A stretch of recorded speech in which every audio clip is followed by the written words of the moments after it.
You are listening to The Page. Let's flip back to the calendar on the wall.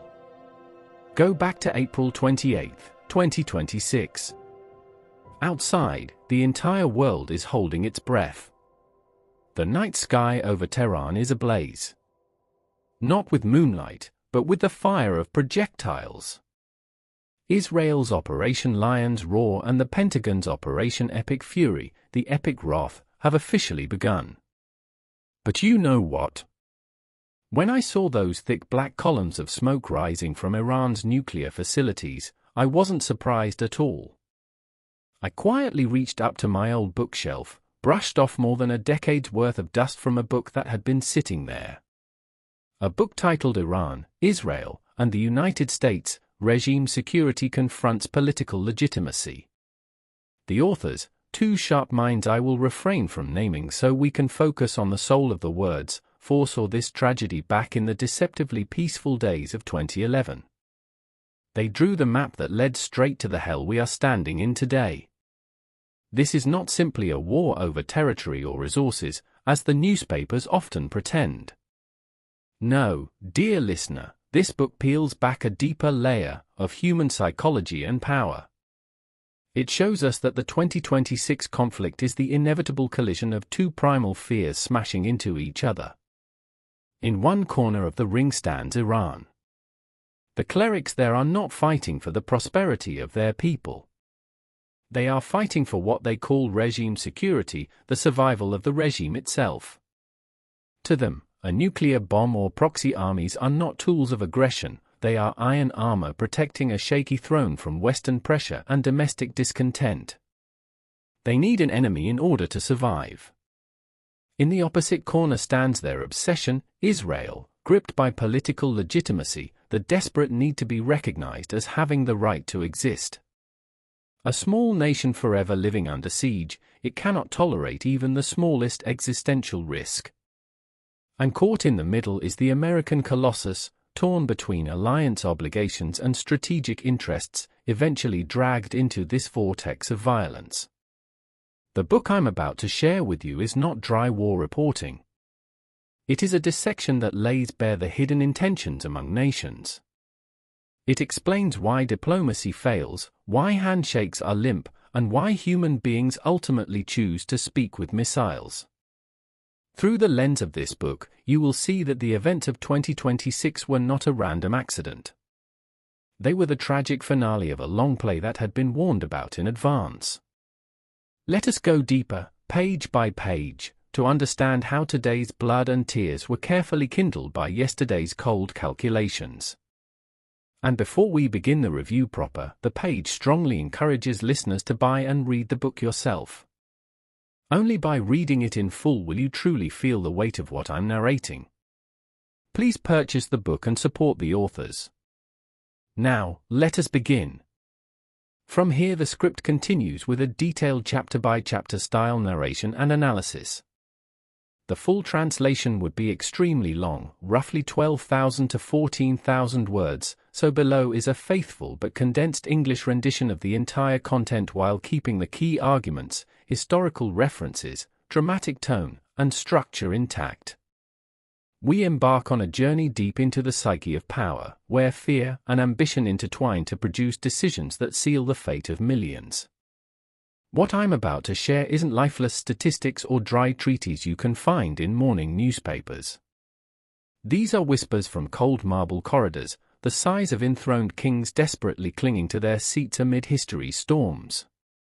To understand the fire consuming the Middle East, we cannot look from the outside.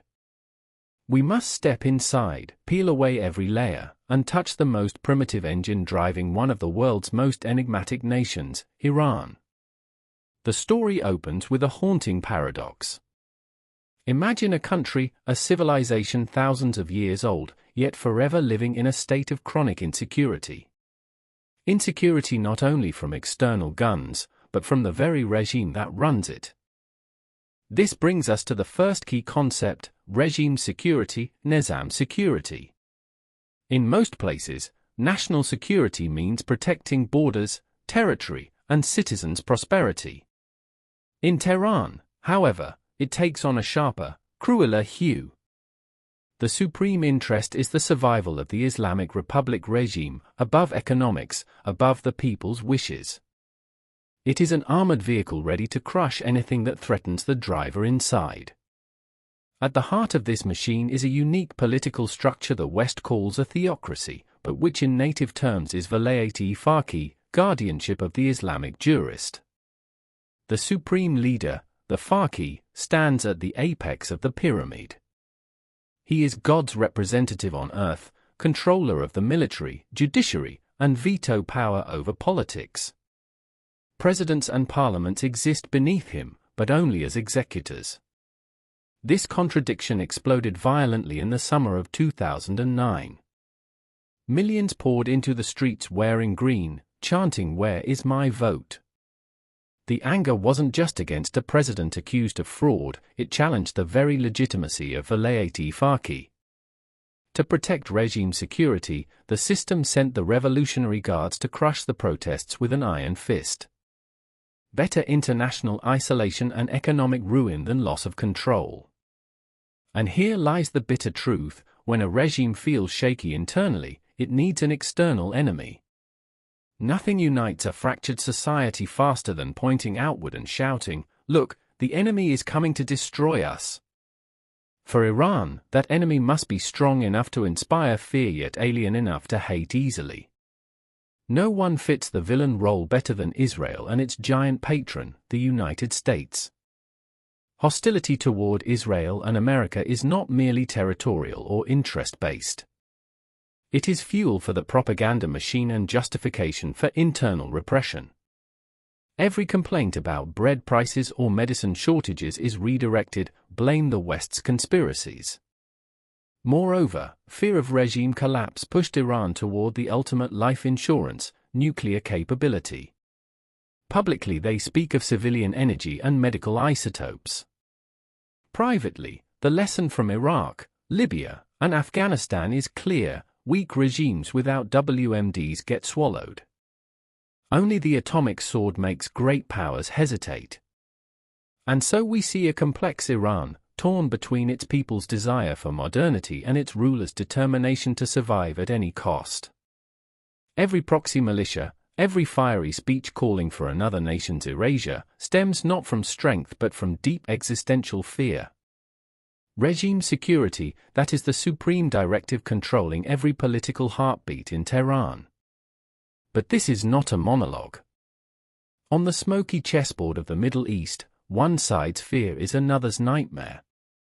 Continuing across to Israel, United States proxy forces, Hezbollah, Hamas, 2006 Lebanon War, Iraq 2003 Power Vacuum, Shiite Crescent, Nuclear Threshold, Iraq 1981 Precedent, Current Strategic Impasse, The Perverse Stability of Necessary Enemies, Probable Future Cold War-Style Managed Tension in the Region. Closing narration, final part translated. There is a cruel truth in politics that few dare face directly: sometimes peace is more dangerous than war, for those in power. Externally, Tehran and Tel Aviv resemble two beasts snarling, ready to tear each other apart. Yet at a deeper level, they perform a strange pas de deux, the dance of necessary enemies. For Iran's leaders, normalizing relations with the US and recognizing Israel would strip away the revolutionary legitimacy their system rests upon. Without the Great Satan and the Zionist entity to blame, the people would turn inward and demand answers. Conversely, for Israel, the existential threat from a nuclear-aspiring Iran is the strongest glue holding a fractious society together and the best argument for continued massive American aid. Thus the spiral continues: Iran enriches uranium because it fears attack, the US and Israel threaten force because they fear a nuclear Iran. A new variable has appeared: the Sunni Arab states, once sworn enemies of Israel, now quietly share the same dread of a rising Shiite power. Strange bedfellows indeed.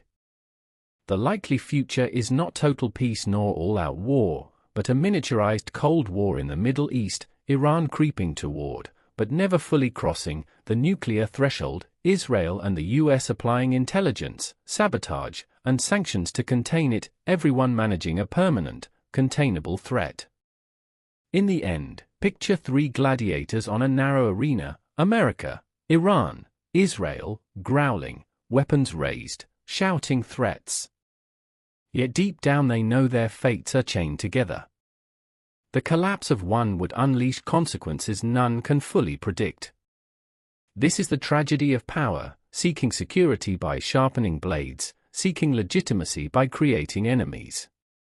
And beneath it all, ordinary people, in Tehran, in Tel Aviv, continue to live, hope, and fear under the shadow of colossal political ambitions. Thank you for being such a wonderful listener. Our journey ends here.